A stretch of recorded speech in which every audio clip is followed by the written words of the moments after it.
Excuse me. The UK economy should survive the recent economic turmoil relatively unscathed. That's according to the National Institute of Economic and Social Research.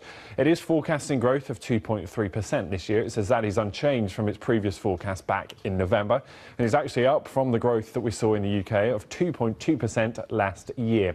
Now, that forecast is slightly weaker than the estimates of 2.4 and 2.5% that were made by the government's official budget watchdog and the Bank of England, respectively. But remember, those forecasts were made before the upheaval in financial markets over a worry of slowdown in China. Now, economists are waiting to see if the Bank of England will cut its own forecast for the year when it publishes its latest outlook tomorrow. Well, let's speak to Samuel Toombs. He's Chief UK Economist at Pantheon Macroeconomics. He joins us now. Nice to see you. Just talk us through this, because we're getting all sorts of figures, aren't we, from the Bank of England, from the government, from individual analysts looking at the state of the UK economy. Which way are we headed? Which figures can we put a bit of faith in? I think I'm afraid to say that we're heading for a further slowdown in 2016. The fiscal squeeze is set to build pace, set to be much more severe in 2016 than last year. We still haven't seen the full impact of the strong pound come through yet on the manufacturing sector of this country. And furthermore, we saw a sharp fall in mortgage interest rates over the last few years that has released some disposable income for households to spend. But I think that boost has now run its course.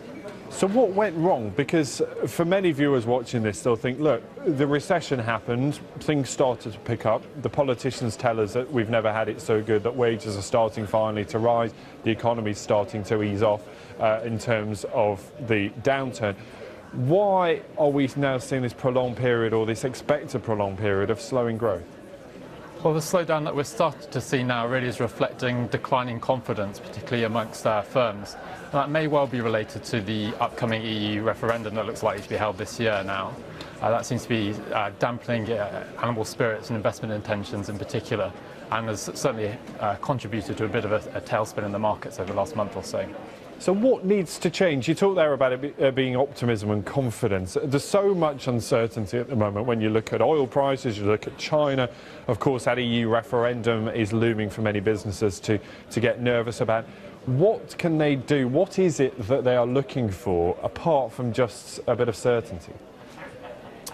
Well, what we really need to see to sustain the UK's recovery now is a pickup in productivity. We've seen the recovery sustained by several years of strong growth in employment, and now we really need to see the recovery change its shape. Firms need to invest a bit more and get more out of their existing workers. That will provide the sustained foundations for growth and sustained optimism, but we really need to see those productivity figures recover. Yeah, absolutely. That's a big challenge. Samuel, thank you. Samuel Toombs, Chief UK Economist at Pantheon Macroeconomics.